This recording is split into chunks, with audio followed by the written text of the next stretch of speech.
जय श्री हरि। जय श्री नारायण।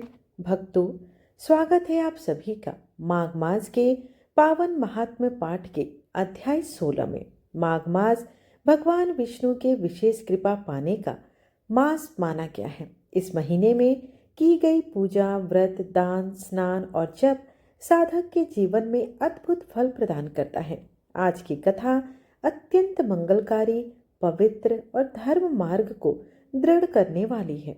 आइए प्रारंभ करें इस दिव्य कथा को भगवान श्री हरि के स्मरण के साथ। ओम नमो भगवते वासुदेवाय नमः। शास्त्रों में कहा गया है कि माघ मास में प्रातः काल स्नान, विष्णु नाम स्मरण, अन्न व वस्त्र का दान सैकड़ों यज्ञों के फल के समान बताया गया है। इस महीने में किया गया पुण्य जल्दी फल देता है, क्योंकि सूर्य उत्तरायण में होता है और देवताओं का दिवस आरंभ हो जाता है।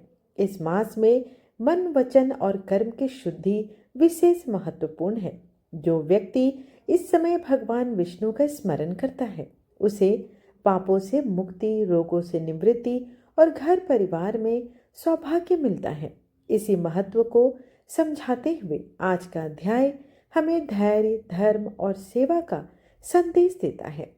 आप सभी दर्शकों, श्रोताओं को माघ मास की हार्दिक और मंगलमय शुभकामनाएं। भगवान श्री हरि की कृपा आपके जीवन में सुख, शांति, स्वास्थ्य और समृद्धि भर दे। माघ मास का यह पावन समय आपके सभी संकट दूर करे और आपके मार्ग में प्रकाश ही प्रकाश फैलाए। आइए अब सुनिए अध्याय 16 की पवित्र कथा। एक बार नारद मुनि भगवान विष्णु के धाम में पहुंचे और हाथ जोड़कर बोले, हे प्रभु, कृपया कर बताइए कि माघ मास में कौन सा व्रत, कौन सी साधना मनुष्य के लिए सर्वश्रेष्ठ है, जिससे करने से मनुष्य पाप मुक्त होकर सुख और मोक्ष को प्राप्त कर ले। भगवान विष्णु ने प्रसन्न होकर कहा, हे नारद, माघ मास में प्रातः काल स्नान, विष्णु नाम का जप, ध्यान, पूजन और ब्राह्मण भोजन का अनंत फल है। जो भी व्यक्ति इस मास में किसी पवित्र नदी या तालाब में स्नान करता है, वह अपने पूर्व जन्मों के पापों से मुक्त हो जाता है। माघ मास का प्रत्येक दिन मनुष्य को धर्म मार्ग की ओर अग्रसर करता है और उसके जीवन में सुख परिवर्तन लाता है। भगवान ने विस्तार से कहा, एक बार पृथ्वी पर चक्रवर्ती राजा रीतध्वज ने माघ मास का व्रत बड़ी श्रद्धा से किया। राजा ने जल स्नान, विष्णु पूजन, अन्नदान और ब्राह्मणों को वस्त्र दान किया। राजा का मन पहले अशांत था। राज्य में विपत्तियां बढ़ रही थी, लेकिन जैसे जैसे उन्होंने माघ मास का व्रत किया, राज्य में शांति, जल वर्षा, समृद्धि और प्रसन्नता आने लगी। ऋतध्वज ने समझा, वास्तव में भगवान विष्णु का स्मरण और दान धर्म ही जीवन को वास्तविक सुख देता है। तभी भगवान विष्णु प्रकट हुए और बोले, हे राजन, तुमने श्रद्धा से माघ मास का पालन किया है। अब तुम्हारे राज्य में कभी कोई दुख नहीं आएगा। भगवान के ये वचन सत्य हुए। राजा का जीवन सुखमय हो गया। उनका राज्य धन, अन्न और समृद्धि से सदैव भर गया और सभी प्रजा खुशहाल हो गई। ये अब हम रसपान करेंगे दूसरी कथा, जो कि माघ मास के महात्म्य पुराण में वर्णित है। इसके पहले की कथा आप पीछे से अवश्य सुने, क्योंकि सारी कथाएं एक दूसरे से जुड़ी हुई हैं। ऐसा समझने में आपको आसानी होगी। कार्तवीर्य कहने लगा कि हे भगवान, वह राक्षस कौन था और कांचन मालिनी कौन थी? उसने अपना धर्म कैसे दिया और उनका साथ कैसे हुआ? हे ऋषि, अत्रि ऋषि की संतानों के सूर्य, यह कथा सुनाकर मेरा कौतूहल दूर कीजिए। तब दत्तात्रेय जी कहने लगे कि हे राजन, इस पुरातन विचित्र इतिहास को सुनो। कांचन मालिनी नाम की एक सुंदर अप्सरा थी, जो माघ मास में प्रयाग में स्नान करके कैलाश पर जा रही थी। तब उसको मार्ग में जाते हुए हिमालय के कुंज से एक गिर राक्षस ने देखा। उससे सोने जैसे तेज वाली, सुंदर कटी वाली, बड़े बड़े नेत्रों वाली, चंद्रमुखी सुंदर केस और पीन पयोधर वाली सुंदर अप्सरा को देखकर उस राक्षस ने कहा कि हे सुंदरी, कमल नयनी, तुम कौन हो और कहाँ से आ रही हो? तुम्हारे वस्त्र और वेणी भीगी हुई क्यों है? तुम आकाश मार्ग से कहाँ जाती हो और किस पुण्य के प्रताप से तुम्हारा शरीर ऐसा तेजस्वी और रूप ऐसा मनोहर है? तुम्हारे गीले वस्त्र से मेरे मस्तक पर गिरे हुए एक बूंद जल से मेरे क्रूर मन को एकदम शांति प्राप्त हो गई। इसका क्या कारण है? तुम बड़ी सीलवती प्रतीत होती हो, इसका कारण मुझसे कहिए। अप्सरा ने कहा कि हे राक्षस सुनो, मैं काम रूपिणी अप्सरा हूँ। मैं प्रयाग में संगम में स्नान करके आ रही हूँ। इसी से मेरे वस्त्र भीगे हैं। अब कैलाश पर जा रही हूँ, जहाँ पर श्री शिव निवास करते हैं। त्रिवेणी के जल से मेरी सब क्रूरता दूर हो गई, जिसके पुण्य के प्रभाव से मैं इतनी सुंदर और पार्वती जी की प्रिय सखी हुई। जो आश्चर्य देने वाला उदाहरण मुझसे ब्रह्मा जी ने कहा था, सो सुनो। मैं कलिंग देश के राजा की वैश्या थी। रूप लावण्य और सुंदरता में अपूर्व थी। मेरी सुंदरता पर सारा नगर मोहित था और मैंने अनेकों प्रकार के भोग भोगे। अनेक प्रकार के वस्त्र और आभूषणों की घर में कहीं कोई कमी नहीं थी। कई कामी पुरुष आपस में स्पर्धा से ही मृत्यु को प्राप्त हो गए। इस तरह उस नगर में बड़ी सुंदरता से यौवन व्यतीत हुआ और मैं वृद्धावस्था को प्राप्त हो गई। तब मेरे मन में विचार उत्पन्न हुआ कि मैंने अपनी सारी आयु पापों में ही व्यतीत कर दी। धर्म का कोई कार्य, दान, तप, यज्ञ आदि तो किया ही नहीं। शिव या दुर्गा जी की आराधना भी नहीं की, न कभी भगवान विष्णु का पूजन ही किया। इस प्रकार अशांत चित्त से मैंने एक ब्राह्मण की शरण ली, जो वेदों का ज्ञाता और ब्रह्मनिष्ठ था। मैंने उनसे पूछा कि मेरा निस्तार किस प्रकार हो सकता है। महाराज, साधु सज्जन अच्छे और बुरे सभी पर दया करते हैं, इसलिए मुझ दिन पर भी कृपा करके मुझ कीचड़ में डूबी हुई को पकड़कर उबारिए। क्षीर सागर क्या हंस को दूध देता है, बत्तख को नहीं देता?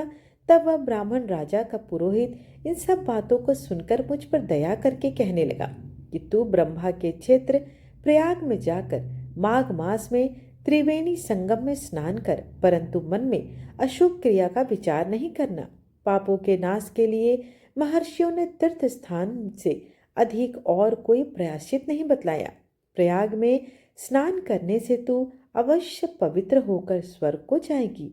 हे भामिनी, पुराने समय में गौतम ऋषि की स्त्री को देखकर इंद्र ने काम के वशीभूत होकर कपट वेश में उससे भोग किया था।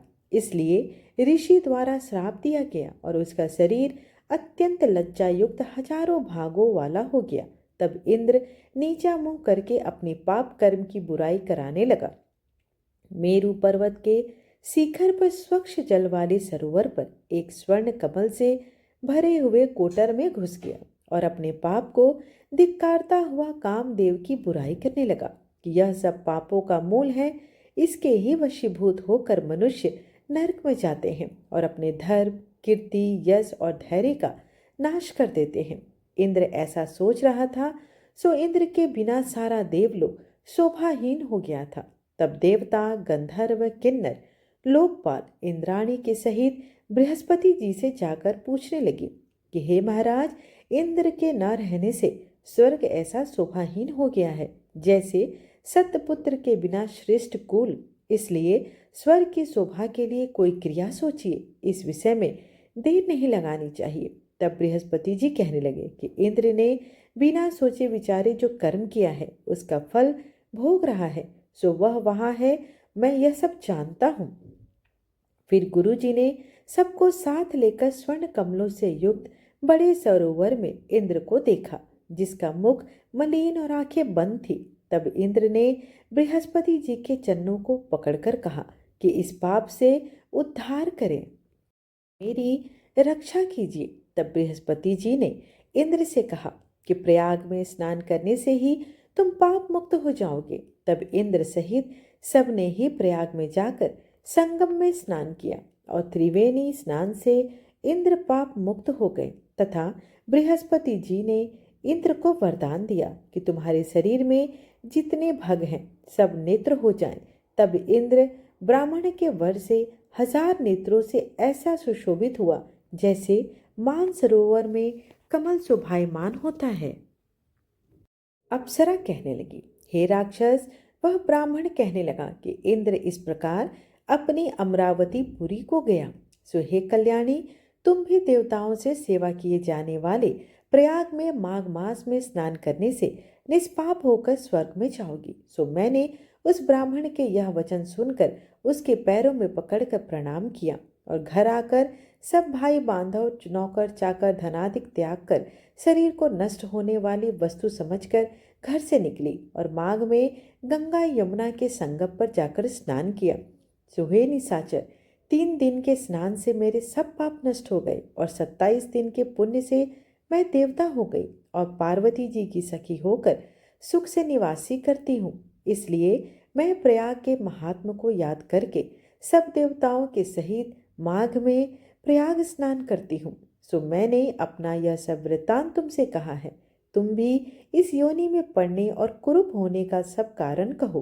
तुम्हारी दाढ़ी और मूछें बहुत बड़ी बड़ी हो गई हैं और पार्वती की गुफा में वास करते हो। निशाचर कहने लगा, हे भद्रे, सज्जनों से गुप्त बात कहने में भी कोई हानि नहीं होती। मुझको अब कोई संशय नहीं रहा कि मेरा उद्धार तुमसे ही होगा। सो मैं अपना सब वृत्तांत तुमसे कहता हूँ। मैं काशी में वेदों का ज्ञाता था और बड़े उच्च कुल के ब्राह्मण के घर में जन्म लिया था। मैंने राजा, पापी, शूद्र तथा वैश्यों से अनेक प्रकार के दान लिए। मैंने दान लेने में चंडाल को भी नहीं छोड़ा। उस जन्म में मैंने कोई भी धर्म नहीं किया, वहीं पर ही मृत्यु को प्राप्त हो गया। तीर्थ स्थान पर मरने के कारण नरक में नहीं गया।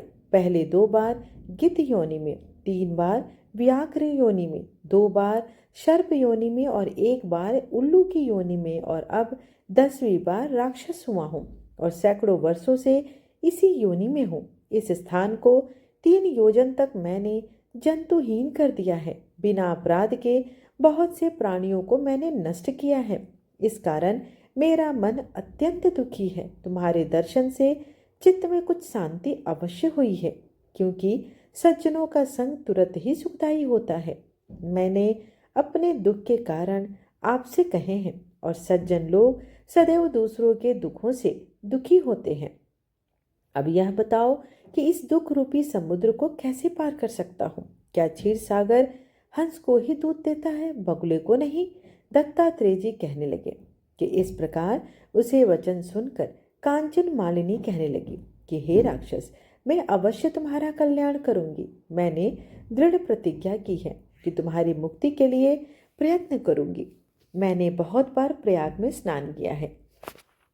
एक बार का फल मैं तुझे देती हूँ, उसी से तुमको स्वर्ग की प्राप्ति होगी। उसके फल का अनुभव मैं कर चुकी हूँ। तब उस अप्सरा ने अपने गीले वस्त्र का जल निचोड़कर जल को हाथ में लेकर माघ स्नान के फल को उस राक्षस को अर्पण किया। उसी समय पुण्य प्राप्त वह राक्षसी शरीर को छोड़कर तेजमय सूर्य के सदृश देवता रूप हो गया। आकाश में विमान पर चढ़कर अपनी कांति से चारों दिशाओं को प्रकाशित करता हुआ शोभायमान हुआ और कहने लगा कि ईश्वर ही जानता है कि तुमने कितना उपकार मुझ पर किया है। अब भी कृपया कुछ शिक्षा दो, जिससे मैं कभी पाप न करूं। अब मैं तुम्हारी आज्ञा पाकर स्वर्ग में जाऊंगा। तब कांचन मालिनी ने कहा कि सदैव धर्म की सेवा करो, काम रूपी शत्रु को जीतो, दूसरों के गुण तथा दोषों का वर्णन मत करो, शिव और वासुदेव का पूजन करो, इस देह का मोह मत करो, पत्नी, पुत्र, धन आदि की ममता त्यागो, सत्य बोलो, वैराग्य भाव धारण करो, योगी बनो। मैंने तुमसे यह धर्म के लक्षण कहे हैं। अब तुम देवता रूप होकर शीघ्र ही स्वर्ग को जाओ। दत्तात्रेय जी कहने लगे कि इस प्रकार गंधर्वों से शोभित वह राक्षस कांचन मालिनी को नमस्कार करके स्वर्ग को गया और देव कन्याओं ने वहां आकर कांचन मालिनी पर पुष्पों की वर्षा की और प्रेम पूर्वक कहा कि हे भद्रे, तुमने इस राक्षस का उद्धार किया। इस दुष्ट के डर से कोई भी इस वन में प्रवेश नहीं करता था। अब हम यहाँ निडर होकर विचरेंगे। इस प्रकार कांचन मालिनी उस राक्षस का उद्धार करके प्रेम पूर्वक देव कन्याओं से क्रीड़ा करते हुए शिवलोक को गई। इस प्रकार माघ मास महात्म्य कथा का 16वां अध्याय यहीं पर समाप्त हुआ। वीडियो पसंद आए तो जरूर लाइक करें, अपनों के साथ शेयर करें और चैनल को सब्सक्राइब कर लें। घंटी का निशान को भी दबाएं ताकि मेरे आने वाली अगली कथा और सभी नए वीडियो आप तक सबसे पहले पहुंच सके। आपका एक लाइक और शेयर हमारे लिए आशीर्वाद की तरह है। जय श्री हरि। धन्यवाद।